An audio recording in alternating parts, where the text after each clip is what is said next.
So I know what you're thinking. You've read the title, and you've also read Part 7, and you think the answer is obvious. Or you've caught up with Part 8, and you think the answer is also obvious. I'm not talking about any of those moments. What I'm talking about is something completely different. What I'm talking about will get a little philosophical in here, so be prepared for that, or basically medi-theory territory. And I'm probably thinking more about this than Araki did while writing the arc. Well, the arc I'm talking about is the Civil War arc, and the strange implications that it holds. So without further ado, let's get right into the theory.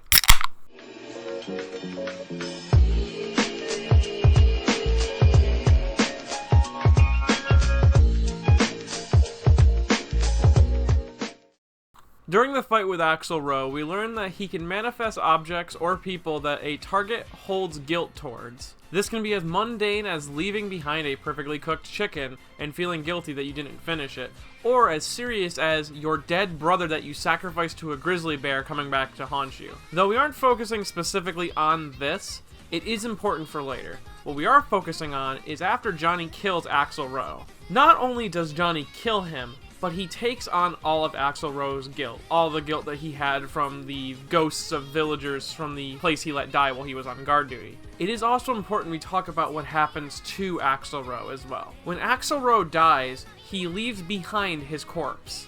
And then Civil War revives him as a ghost. Or as a being, something strange. He comes out of the lantern that he was holding, and he leaves behind his corpse, meaning that he is created, or he comes from something. So, as the fight goes on, Johnny realizes the only way to defeat Axl Rowe is to switch the guilt. And the only way to do that is for Axl Rowe to kill Johnny. So, Johnny forces Axl Rowe to kill him, which causes Johnny to be revived, and the past sins to be moved back onto Axl Rowe. Though, from this moment, our Johnny's dead. Now, what do I mean by this? I mean, obviously, he's not dead. He comes back to life. What I'm talking about is, we do see Johnny's corpse left behind, and he does mention himself that he died, that he had been killed, and that is a sin.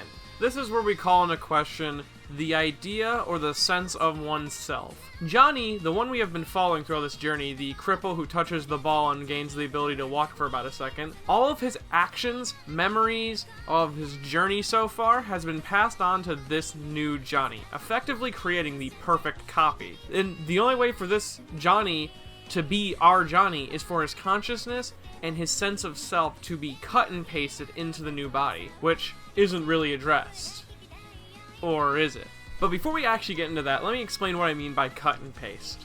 So it's a very simple concept of copy and paste versus cut and paste when it comes to consciousness and your sense of self. For say that you want to put yourself inside of a robot body. You write up a code that is a copy of your consciousness, and you put it in that robot. You do not then transfer into that robot when you die, or you do not get uploaded into that robot, say you were to directly download your brain's information and put it in a robot.